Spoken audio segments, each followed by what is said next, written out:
पर्यटन और इतिहास। कक्षा 10वीं के इतिहास विषय के अंतर्गत 8वां अध्याय, जिस पर आज हम चर्चा प्रारंभ करने जा रहे हैं। इस अध्याय के अंतर्गत हम जानेंगे पर्यटन की परंपरा, पर्यटन के प्रकार, पर्यटन का विकास, ऐतिहासिक स्थलों का संरक्षण और संवर्धन, पर्यटन एवं आतिथ्य क्षेत्र में व्यवसाय के अवसर। ये सारी बातें आज हम इस वीडियो के माध्यम से पढ़ने का प्रारंभ कर रहे हैं। एक के बाद एक वीडियो के द्वारा हम इन पूरे मुद्दों को पूर्ण करेंगे। तो सबसे पहले पर्यटन क्या है ये जानना आवश्यक है। तो पर्यटन क्या होता है? किसी विशिष्ट उद्देश्य को लेकर दूर दूर तक के स्थानों की सैर करने जाना, यही पर्यटन होता है।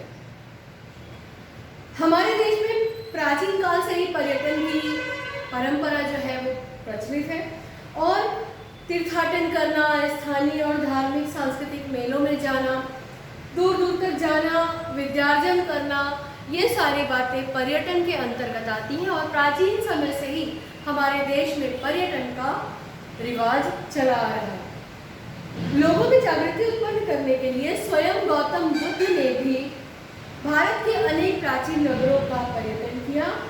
इसका उल्लेख बौद्ध वाङ्मय में हमें जानने को मिलता है और 630 ईस्वी में चीनी यात्री युआन श्वांग चीन से भारत आए थे और मध्य युग में संत नामदेव, संत एकनाथ, संत रामदास स्वामी, गुरु नानक देव, ये सभी भारत भ्रमण करने के लिए यहाँ पर आए थे और भारत का भ्रमण किया करते थे और उनका उद्देश्य यही था कि भ्रमण करना और ज्ञान अर्जन करना और ज्ञान का प्रचार प्रसार करना।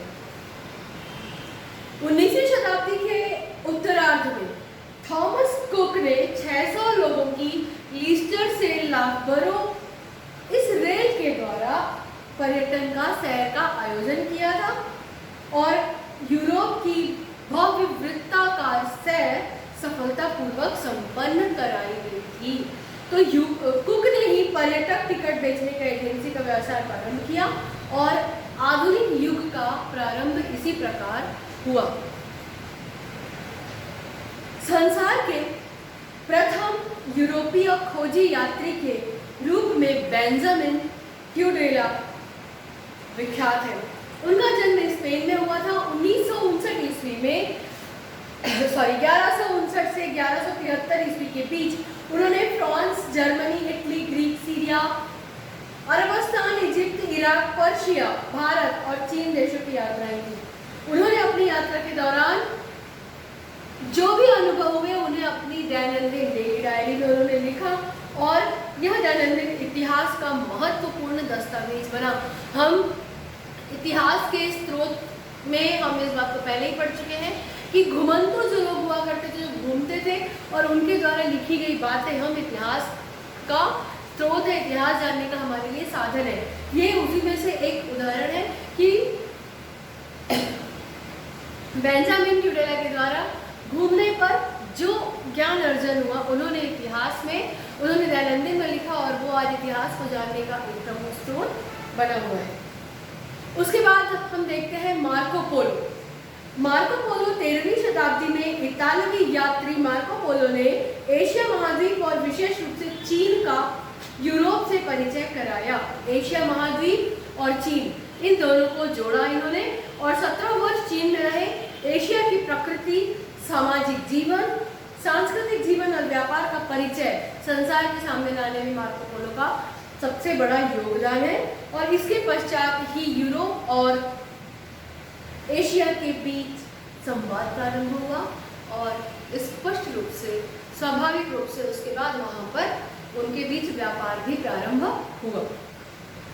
अब हम देखते हैं इब्न बतूता। 14वीं शताब्दी का एक यात्री इब्न बतूता है जिसने इस्लामी विश्व की प्रदीर्घ यात्रा कराई। इस्लामी विश्व की प्रदीर्घ यात्रा यानी पूरे विश्व में घूमे। इब्न बतूता 30 वर्षों तक पूरे संसार में घूमता रहा। उन्होंने नीति बना के रखी थी कि एक मार्ग में 2 बार जाना नहीं है। इसका कारण यही था कि एक मार्ग की जानकारी प्राप्त हो गई तो अब नए दूसरे मार्गों से जानकारी हासिल करना है। मध्ययुगीन इतिहास को समझने के लिए इब्न बतूता के द्वारा लिखे हुए लेख बेहद महत्वपूर्ण है और ये हमारे लिए काफी सहयोगी सिद्ध होते हैं। गेरहार्ड मर्केटर देखते हैं, 16वीं शताब्दी में इन्होंने संसार का मानचित्र और संसार का भूगोलक बनाने वाला मानचित्र के रूप में इनका नाम प्रसिद्ध है। उनके कारण यूरोप के शोध अभियानों को गति प्रारंभ हुई। स्वाभाविक रूप से जब उन्हें नक्शा मिला, मानचित्र मिला, एक दिशा मिली, तो उसके पश्चात यूरोप में शोध अभियान, खोज करने के लोगों को और जागरूकता हुई और संज्ञान मिला और इस तरह से गेरहार्ड मर्केटर जो है उन्हें भूगोलक बनाने के लिए उनका नाम लिया जाता है। अब हम बात करें महाराष्ट्र की। तीर्थाटन करने हेतु देश के एक कोने से दूसरे कोने तक पैदल यात्रा करने की परंपरा भारत में पहले से ही विद्यमान है। तीर्थ के लिए जाना, ज्ञानार्जन के लिए जाना। विष्णु भट्ट गोडसे ने महाराष्ट्र से उत्तर में अयोध्या तक और पुनः महाराष्ट्र तक की यात्रा का वर्णन लिखकर रख दिया और इस यात्रा वर्णन की पुस्तक का नाम माझा प्रवास इस नाम से फेमस है। इस पुस्तक की विशेषता यह है कि विष्णु भट्ट ने यात्रा 1857 ईस्वी के विद्रोह के कालखंड में की थी। राष्ट्रीय विद्रोह की अनेक बातों के वे गवाह थे। 1857 का राष्ट्रीय विद्रोह कितना प्रसिद्ध है, कितना नीतिपरक रहा हमारे इतिहास को जानने के लिए, हमारे ब्रिटिश पीरियड को समझने के लिए वो समय बेहद महत्वपूर्ण था और इसके ये चश्मदीद गवाह बनकर हमारे साथ रहे और विष्णु भट्ट गोडसे ने इसका पूरा वर्णन अपनी पुस्तक में किया और इस पुस्तक द्वारा राष्ट्रीय विद्रोह और विशेष रूप से रानी लक्ष्मीबाई के जीवन के बारे में हमें जानकारी प्राप्त होती है। बल्कि सिर्फ इतना ही नहीं है, उसके बाद हम ये देखते हैं कि 18वीं शताब्दी में प्रचलित मराठी भाषा का स्वरूप भी हमारे ध्यान में आता है। जब आप पुस्तक लिखी हुई पढ़ते हैं तो स्वाभाविक रूप से उस पुस्तक को लिखने वाले का परिचय, उसकी मानसिकता और उसने जिन भाषा के द्वारा उस चीज़ को लिखा हुआ है उस भाषा का ज्ञान भी आपको हासिल होता है। तो गोडसे जी के द्वारा लिखी गई पुस्तक से हमें उस वक्त प्रचलित मराठी भाषा का ज्ञान भी प्राप्त होता है। तो इस तरह पर्यटन करना ही सीमित नहीं है, पर्यटन करने के बाद पर्यटन की जानकारी लिखना भी उतना ही इम्पोर्टेंट है। तो साथियों, आजकल ट्रेंड है स्टेटस टैग करने का, अपना लोकेशन शेयर करने का। ये जो ट्रेंड है कि आप कहाँ पर हैं, क्या कर रहे हैं, लोग घूमने जाते हैं और बताते हैं।